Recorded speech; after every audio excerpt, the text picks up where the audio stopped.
Good morning, everyone. On this Tuesday in the 16th week in Ordinary Time, we're reading in the book of Exodus, and we're in chapter 14, verses 21 through chapter 15, verse 1. Moses stretched out his hand over the sea, and the Lord swept the sea with a strong east wind throughout the night, and so turned it into a dry land.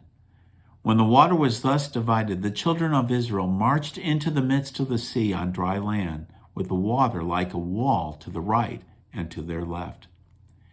The Egyptians followed in pursuit. All the Pharaoh's horses and chariots and charioteers went after them right into the midst of the sea.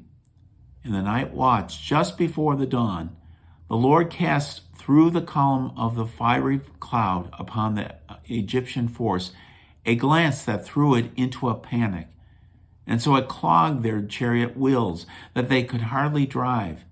With that, the Egyptians sounded the retreat before Israel, because the Lord was fighting for them against the Egyptians.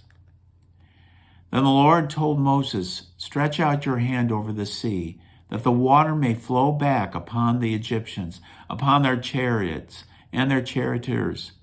So Moses stretched out his hand over the sea, and at dawn the sea flowed back to its normal depth. The Egyptians were fleeing ahead on toward the sea when the Lord hurled them into its midst.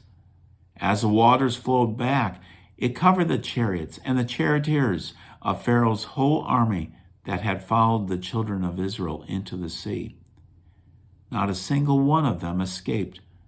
But the children of Israel had marched on dry land through the midst of the sea, with the water like a wall to the right and to their left.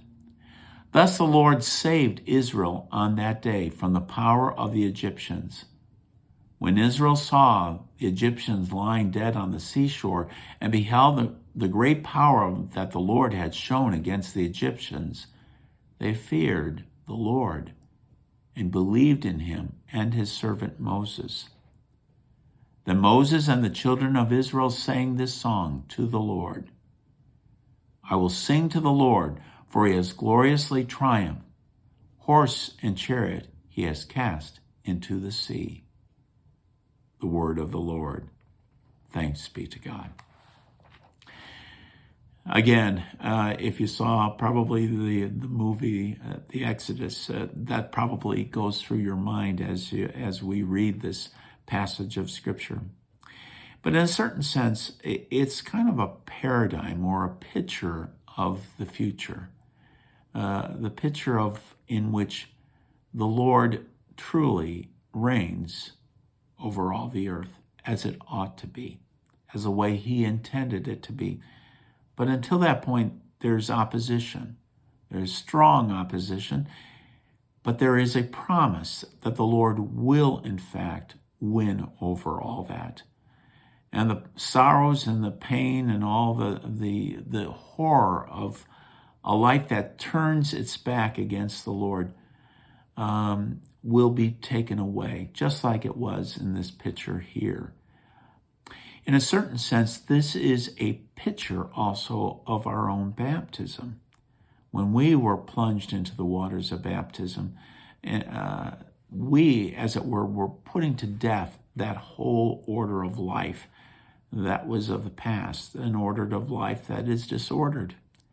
It's also an opportunity for us to follow after the Lord and allow his rule and reign in our lives.